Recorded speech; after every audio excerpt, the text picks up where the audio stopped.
Welcome back to another episode of Rock Boys Football. Lane Kiffin, the Ole Miss Rebels, continue the momentum in the transfer portal, landing another massive commitment out of the portal and former Alabama cornerback Trey Amos. And this one really excites me, and excites me for a couple different reasons. One, Trey Amos, when he was transferring from Louisiana last year, was one of the more coveted cornerbacks out of the portal. He winds up at Alabama, and although did not play a ton for Alabama in the 2023 year, there's a little bit of an explanation why. I mean, Trey Amos was cornerback 3 for this team, but he was playing behind Kool-Aid McKinstry and Terrion Arnold, two guys that are probably going to be top 20 picks in the NFL draft in a couple of months. Although Trey Amos did not play a ton for Alabama, although he did play 340 snaps, is a guy that I think is a very, very good player. And you look at the ranking, top 100 player overall, top 10 cornerback available in the transfer portal. I mean, for good reason. And he's a box checker. And we're kind of getting a sense of what Lane Kiffin wants in the transfer portal, especially when it comes to guys in the back end. He wants big, physical, athletic cornerbacks. And a guy like Trey Amos, I mean, he checks those boxes, right? 6'1", 190 plus pounds, wants to put his hands on opposing wide receivers, and a guy that has the length and ball skills to go up and make plays. Want to get into Trey Amos, talk a little bit about why I think he can be a significant contributor and potentially a starter for Ole Miss in the 2024 year. Before we get into it, just want to say thank you to you guys and a shout out to the Ole Miss fans. I mean, it has been a very busy last couple of weeks talking this program in the transfer portal. I'm personally having an absolute blast breaking these commitments down. The amount of support you guys have shown, I mean, it truly does mean a lot. If y'all do enjoy the content, consider subscribing to the channel. Ole Miss having a couple more visitors on campus from the transfer portal this weekend, so we might have some more updates coming soon. Again, appreciate you guys rocking with it. Without further ado, let's get into Trey Amos. And to get into Trey Amos, I want to take us back to the 2022 season when he was at Louisiana, a guy that faced over 50 targets during his time in that 2022 season, only gave up 20 catches, a 37% completion percentage when targeted in that 2022 season. I mean, kind of breaks out, emerges as one of the top cornerbacks that was available in the transfer portal, and he goes to Alabama. And although doesn't start for Alabama because you had 2 top 20 picks in the NFL draft in a couple months playing there, he played a lot, 340 snaps, faced 20 targets, and only gave up 9 catches. So this is a guy that when he played in the SEC was a very good cornerback, physically kind of checks all the boxes. And another thing I love to see, right, from a physical standpoint, checks the box. In coverage, I mean, the numbers were good. And then you look at his tackling, and that's something that I've kind of been keyed in on in evaluating some of these cornerbacks and defensive backs that are coming out of the portal. Trey Amos, a 7.7% missed tackle rate, extremely low for an outside cornerback. This is a guy that, I mean, is good in coverage, is going to come up and not miss tackles. He's good in run support. There's not many things that Trey Amos does not do well. And again, you're going to get the narrative that, well, he wasn't starting for Alabama. How good can he be? How much of a contributor can he be to this Ole Miss defense?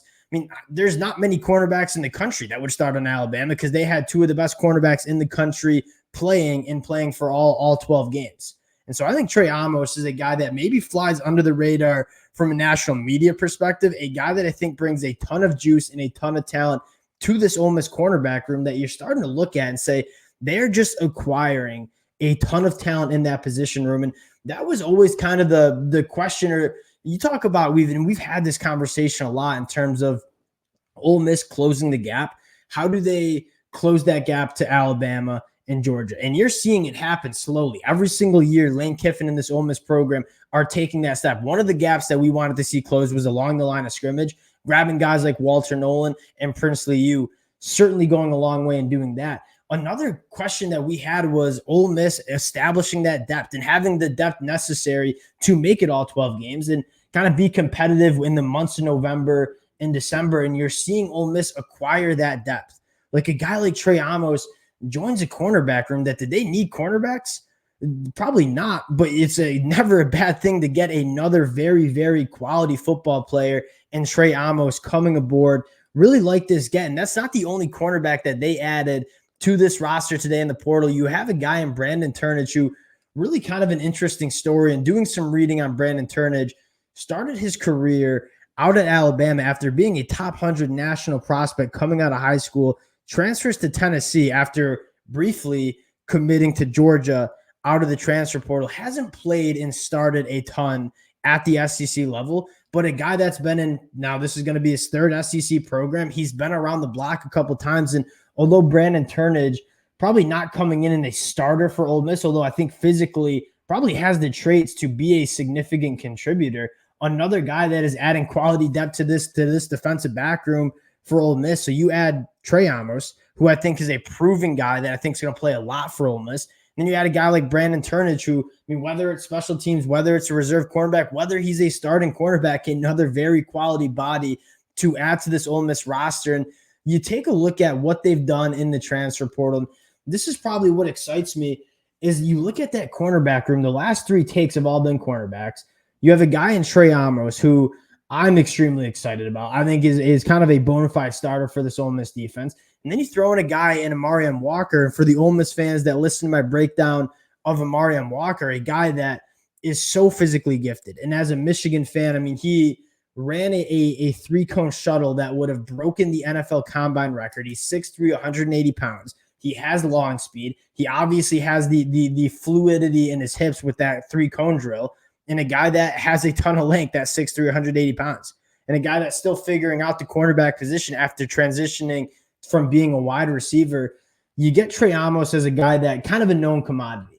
And you have a guy like Amarian Walker who's just sitting there potentially being an elite cornerback at the SEC level. And you continue to scroll down, and it's just quality transfer after quality transfer. And that's kind of what I want to hammer home for Ole Miss is you've seen Ole Miss in years past go to the transfer portal aggressively, but just kind of take a ton of bodies. And sometimes the quality of bodies wasn't always that great. You start scrolling down this list for Ole Miss, it is a lot of four-star guys, a lot of guys that were extremely coveted, right? Daquan Wright, another guy that we talked about as being very special in terms of the traits that he has.